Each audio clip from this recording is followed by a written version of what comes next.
G'ijduvon tumanida birlamchi tibbiy xizmat ko'rsatishni takomillashtirish yo'lida amalga oshirilayotgan ishlar yana bir muhim natija bilan boyidi. Tumanda 2 va 9 sonli oilaviy poliklinikalarda barpo etilgan yangi qo'shimcha bino foydalanishga topshirildi.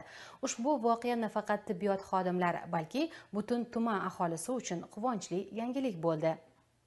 So'nggi yillarda mamlakatimizda tibbiyot sohasini modernizatsiya qilish, birlamchi bo'g'in faoliyatini kuchaytirish va aholiga yaqinlashtirilgan xizmat turlarini kengaytirish borasida izchil islohotlar olib borilmoqda. Hududlarda yangi tibbiy obyektlarning qurilishi, mavjud infratuzilmaning yangilanishi va tibbiy texnika bilan ta'minot darajasining oshirilishi ana shu islohotlarning amaliy natijalaridan biridir. Ayniqsa G'ijduvonda amalga oshirilayotgan o'zgarishlar tibbiy xizmatni aholiga yanada yaqinlashtirishga xizmat qilmoqda. Endilikda 2-sonli oilaviy poliklinika 19205 nafar, 9-sonli oilaviy poliklinika esa 18511 nafar aholiga o'z hududida zamonaviy tibbiy xizmat ko'rsatish imkoniyatiga ega bo'ldi. Bu esa fuqarolarning uzoq masofaga qatnamasdan o'z mahallasida sifatli tibbiy yordam olishiga zamin yaratadi. Bugungi kunda kelib G'ijduvon tumanida 31 ta oilaviy poliklinika tashkil qilindi.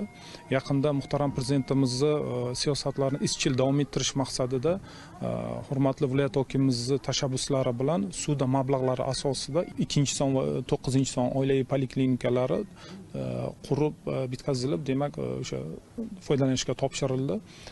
Buning natijasida demak bu yerda 2-tip oilaviy poliklinikalar tashkil qilindi. Ultratovush tekshirishi usuli, undan tashqari raqamli rentgen tekshiruv usuli va undan tashqari tor mutaxassislarimiz bu yerda faoliyat ko'rsatadi va demak oilaviy shifokorlarimiz bu yerda faoliyat ko'rsatadi.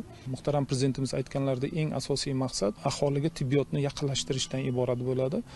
Shuning barobarida biz aholiga tibbiy xizmat sifatini yanada oshirib va pirovardida aholini rozi qilishdan iborat bo'ladi.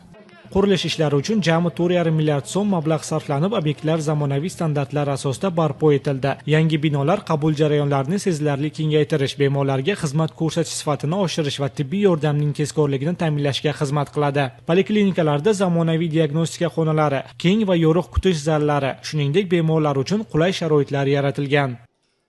Eski bino bilan yangi binoni o'rtasida ancha farq bor. Zamonaviy texnikalar, zamonaviy qurilmalar, hammasi shu yangi binoda qurilgan. Men bu binoni ochilish marosimiga qatnashayotgan ekanman. O'zimni juda baxtiyor his etaman va ming shukronalar bildiraman. Chunki shu yerda men necha yildan beri davolanib kelmoqdaman. Ham saqrim, ham davleniyam bor. Hamshiralarni aytmaysizmi? Vrachlarni aytmaysizmi? Ularning muloyimligi, ularni bizlarga bo'lgan mehnatlari, biz qariya nuroniylarga bo'lgan izzat hurmatlardan juda mamnunman. Bizlar respublikada emas, viloyatda emas, mana shu yerda kelib, mana shu ishlanmalarni ko'rib, juda yaxshi ta'sirlanib, shu yerga davolanish uchun shu yerga qatnab turaman. Shu bilan birga tibbiyot xodimlari uchun yaratilayotgan sharoitlar ularning ish jarayonini yengillashtirib, xizmat ko'rsatish samaradorligini oshirmoqda. Mutaxassislarning ta'kidlashicha, G'ijduvonda sog'liqni saqlash tizimini rivojlantirish borasidagi izchil ishlar davom ettiriladi. Bu tuman aholisi uchun barqaror sog'liqni ta'minlash, profilaktik choralarni kuchaytirish va tibbiy xizmat sifatini yuksaltirishning muhim poydevori bo'lib xizmat qiladi.